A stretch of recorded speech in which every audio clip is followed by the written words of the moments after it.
Je me rends bien compte que j'ai été utilisé. Benoît Magimel préféré à un autre acteur au sombre destin. En 1987, le public découvre Benoît Magimel, ado effronté de la vie est un long fleuve tranquille. Plongeant jeune dans le milieu du cinéma, il a vu aussi sa face moins reluisante et ses difficultés, qu'il confie dans Libération. Il avait ainsi croisé le chemin d'un autre jeune comédien au parcours chaotique avant de virer au drame. Le visage de Benoît Magimel, mais surtout son talent, ont inondé les salles obscures en cette année 2022. Face à Virginie Efira dans Revoir Paris, plongé dans l'univers déjanté de Quentin Dupieux dans Incroyable mais vrai et aventurier dans Jack Mimoun. Le voici à l'autre bout du monde dans Pacifiction, tournant sur les îles d'Albert Serra. Dans ce long métrage, il incarne un haut fonctionnaire en Polynésie française, représentant de l'État français et homme de calcul aux manières parfaites. Fascinant et puissant, il l'est aussi dans son interview pour Libération. Il revient sans phare sur son parcours, durant lequel il a tant appris, notamment à durer dans le milieu, mais aussi sur ses débuts. Le mari de Margot Pelletier, père de 2 enfants, évoque ainsi un rôle particulier qu'il n'a pas obtenu, mais qui a laissé des traces. Explosant au cinéma dans La vie est un long fleuve tranquille alors qu'il n'a que 13 ans. Benoît Magimel s'est rapidement décidé à se consacrer entièrement au métier d'acteur, malgré son jeune âge qui aurait pu lui jouer des tours. Il tente alors différents castings et est approché pour un film du cinéaste Jacques Doyon. Quand il préparait Le Petit Criminel, Jacques Doyon m'a invité au restaurant à plusieurs reprises. Il m'a fait parler. Au final, il a pris quelqu'un d'autre pour son film, mais il s'est nourri de ce que je lui ai dit.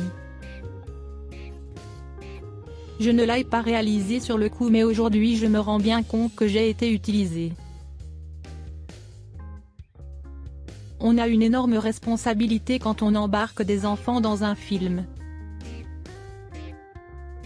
Le rôle est revenu à un autre, Gérald Thomasin, le garçon que Doyon a choisi venait d'une cité, il a été inculpé pour meurtre, a eu un César.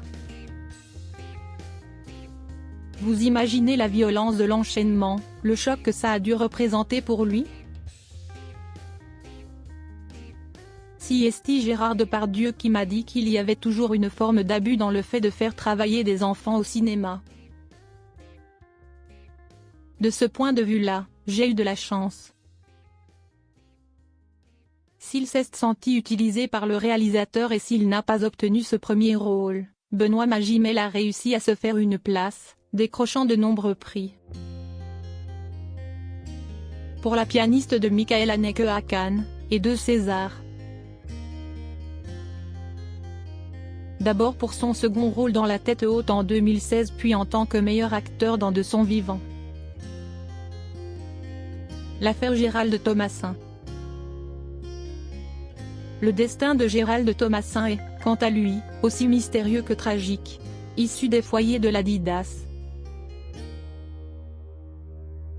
Il a décroché le César du meilleur espoir masculin pour ce fameux rôle dans Le Petit Criminel.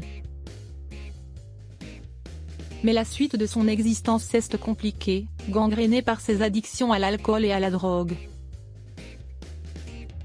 Il continue de tourner pour le cinéma mais son attitude est problématique. Instable, devenu toxicomane et SDF.